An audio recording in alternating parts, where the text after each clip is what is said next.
যত নফল বন্দিগি বলি, তসবিহ পড়া, কোরআন তেলাওয়াত করা, সমস্ত তসবিহ এগুলো ফায়দা আছে। আপনি লয়ে যাইতেছেন মানে আলুর বস্তা লয়ে যাইতেছেন, লাভ হইব আপনার। কিন্তু এক লোকে মাথাত আলুর বস্তা নাই, কিন্তু পকেটে ডায়মন্ড। পকেটে কি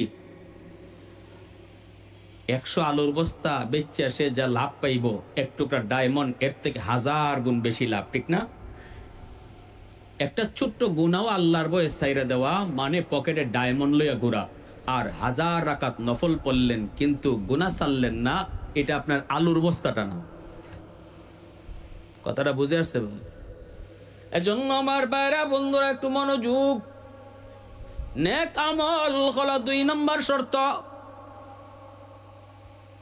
আজ আমাদের সমাজে যেই সমস্ত গুনার আয়োজন হয়, এই সমস্ত গুনার আয়োজনে সরকারের পক্ষ থেকে যদি স্বীকৃতি থাকে,